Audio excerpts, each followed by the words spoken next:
Hello நண்பர்களே, வணக்கம். நான் உங்கள் பிரியா. நாளைக்கு நம்மளுக்கு பௌர்ணமி, அதோட நம்மளுக்கு ஹனுமன் ஜெயந்தியும் வருது. ஸோ நம்மளுக்கு ஆஞ்சநேயரோட முழு அருள் கிடைப்பதற்கு நம்ம என்னென்ன மாதிரியான விஷயங்கள் செய்யணும், எந்த தீபங்கள் போட்டு வழிபாடு பண்ணணுங்கிறத பற்றி தான் நம்ம இந்த பதிவில் பார்க்கலான்னு இருக்கோம். என்ன மாதிரியான மந்திரங்கள் நாளைக்கு ஆஞ்சநேயருக்காக நம்ம ஜெபிக்கணும். ஸோ அதெல்லாம் பற்றி தான் நம்ம இந்த பதிவில் தெளிவாக பார்க்கலான்னு இருக்கோம். நீங்கள் பதிவை ஸ்கிப் பண்ணாமல் பாருங்கள். இந்த பதிவு கண்டிப்பாக நீங்கள் இந்த பதிவை பார்க்கக்கூடிய ஆஞ்சநேய பக்தர்களாக இருந்தீங்க அப்படின்னா ஓம் ஆஞ்சநேயா போற்றிங்கிறத நம்மளோட கமெண்ட் பாக்ஸில் கமெண்டாக போஸ்ட் பண்ணுங்கள். இல்லாட்டி ஸ்ரீராம ஜெயம்ங்கிறத கமெண்டாக போஸ்ட் பண்ணுங்கள். இந்த பதிவு கண்டிப்பாக அவங்க எல்லாருக்கும் உபயோகமாக இருக்கும். நம்மளோட சேனல் நீங்கள் இது வரைக்கும் சப்ஸ்கிரைப் பண்ணாமல் பார்த்துருந்தீங்க அப்படின்னா மறக்காமல் சப்ஸ்கிரைப் பண்ணி வச்சுக்கோங்க. இது போல் பயனுள்ள கடவுள்கள் சம்மந்தமான தகவல்களை நம்ம தொடர்ந்து பார்த்து தெரிந்து கொள்ள முடியும். இப்போ வாங்க நம்ம பதிவுக்குள்ளே போகலாம். நம்ம எல்லாருக்குமே தமிழ்நாட்டில் நம்ம ஹனுமன் ஜெயந்தி மார்கழி மாதம் தான் நம்ம கொண்டாடுவோம். இது வட மாநிலங்களில் இந்த பங்குனி மாதத்தில் வரக்கூடிய ஹனுமன் ஜெயந்தியை விசேஷமாக கொண்டாடுறாங்க. ஸோ நம்மளும் இப்போ அந்த இதுக்கு மாறிட்டு வர்றதுனால நாளைக்கு நம்மளுமே ஹனுமன் ஜெயந்தி நம்மளும் கொண்டாட தான் போகிறோம். ஸோ அதனால் நம்ம ஹனுமனுக்கு நாளைக்கு என்னென்னலாம் செஞ்சோம் அப்படின்னா ஹனுமானோட பரிபூரணமான அருளை நம்ம பெற முடியும் அப்படின்னு பார்த்தீங்கன்னா, உங்கள் எல்லாருக்குமே தெரியும், ஆஞ்சநேயர் கோயிலில் நம்ம ஆஞ்சநேயருக்கு எல்லாருமே வெற்றிலை மாலை சாத்துறது ரொம்பவும் சிறப்பு. ஸோ உங்களால் முடிஞ்சது அப்படின்னா வெற்றிலை வாங்கி நீங்களே உங்கள் கைப்பட தொடுத்து கொண்டு கோயிலில் போட்டுருவாங்க. இல்லை வீட்டில் உங்களுக்கு ஹனுமான் படம் இருக்குது, சிலை இருக்குது, இல்லை ஏதாவது உங்களுக்கு ஹனுமான் சம்மந்தமான பொருட்கள் வீட்டில் இருக்குது அப்படின்னா அதுக்கு கூட நீங்கள் வெற்றிலை மாலை, கோயிலுக்கு போக முடியாதவங்க வீட்டிலையே செஞ்சுக்கலாம். அப்புறம் வடைமாலை ரொம்பவும் சிறப்பு. ராகு கேதுனால நம்மளுக்கு பிரச்சனை இருக்குது அப்படின்னா இந்த வடைமாலையை நம்ம அந்த ஆஞ்சநேயருக்கு செலுத்தும் போது அதில் இருக்கக்கூடிய அந்த உளுந்து எல்லாம் சேர்ந்து நம்மளுக்கு அந்த ராகு கேதுவால் வரக்கூடிய அந்த பிரச்சனைகள் நம்மளுக்கு நீங்குமா. அதனால தான் ஆஞ்சநேயருக்கு இந்த வடைமாலையை சாத்த சொல்கிறாங்க. உங்களால் முடிஞ்சது அப்படின்னா நாளைக்கு நீங்கள் வடைமாலை கூட ஆஞ்சநேய பெருமானுக்கு வாங்கி சாத்தலாம்.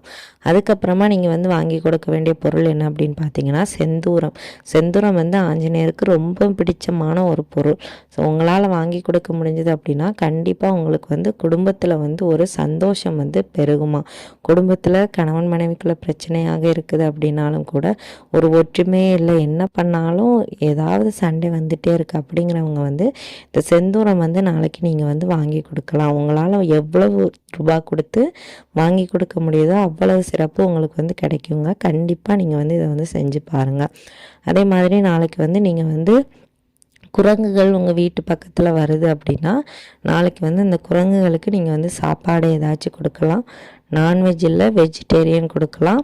அதே மாதிரி வாழைப்பழங்களோ ஏதாவது இல்லை கொய்யா பழமோ ஏதாவது பழங்கள் வாங்கி கொடுக்கலாம்.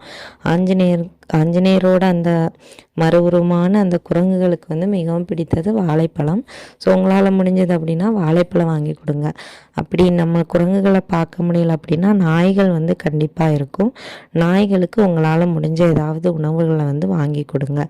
நீங்கள் ஆஞ்சநேயருக்கு நாளைக்கு என்ன மாதிரியான தீபங்கள் ஏற்றணும் அப்படின்னு பார்த்தீங்கன்னா, ஆஞ்சநேயர் படம் இருந்தது அப்படின்னா வீடுகளில் நீங்கள் தீபங்கள் ஏற்றுங்க. படமும் இல்லை சிலையும் இல்லை அப்படிங்கிறவங்க ஒரு தீபத்தை ஏற்றி நீங்கள் அதை ஆஞ்சநேயராக நினைத்து நாளைக்கு வழிபட்டு பாருங்கள். ஆஞ்சநேயரோட அருள் முழுமையாக கிடைக்கும். உங்களுக்கு என்ன தீபம் ஏற்றணும்னு தோணுதோ நீங்கள் அதில் தீபங்கள் ஏற்றலாம். கண்டிப்பாக ஆஞ்சநேயரோட பரிபூரணமான அருள் உங்களுக்கு கிடைக்கும்.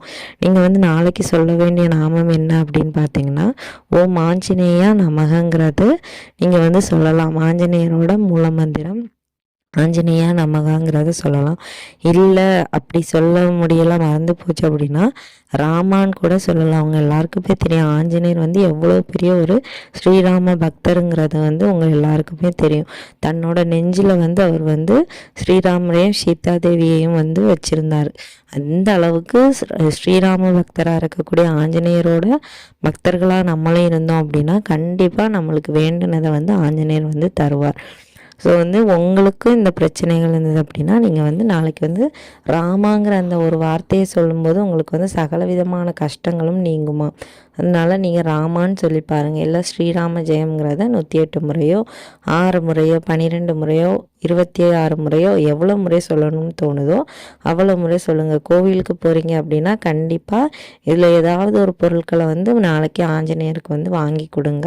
உங்களால் எந்த பொருள் வாங்கி கொடுக்க முடியுதோ இல்லை வீட்டிலேருந்து வாங்கிட்டு போகிறீங்களோ அது பிரச்சனை இல்லை. கண்டிப்பாக ஏதாச்சும் ஒன்று வாங்கி கொடுங்க. கோவிலுக்கு போகிற பக்தர்களாக இருந்தாலும் சரி, வீடுகளில் உங்களுக்கு வந்து ஏதாவது செய்ய முடியும், பூஜைகள் செய்ய முடியுது அப்படின்னா கண்டிப்பாக வடையெல்லாம் வச்சு பிரசாதமாக வச்சு ஆஞ்சநேயரை வந்து வழிபாடு செய்யுங்க. ஆஞ்சநேயரோட பரிபூரணமான அருள் கிடைக்கும்.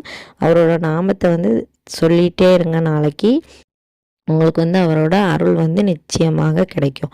இந்த பதிவு வந்து கண்டிப்பாக எல்லாருக்கும் உபயோகமாக இருக்கும். உபயோகமாக இருந்தது அப்படின்னா லைக் பண்ணிவிட்டு உங்களோட நண்பர்களுக்கும் இந்த பதிவை வந்து ஷேர் பண்ணுங்கள். நம்மளோட சேனலையும் சப்ஸ்கிரைப் பண்ணி வச்சுக்கோங்க. இந்த வீடியோவின் முழு பதிவை பார்த்த அனைத்து நண்பர்களுக்கும் மிக்க நன்றி.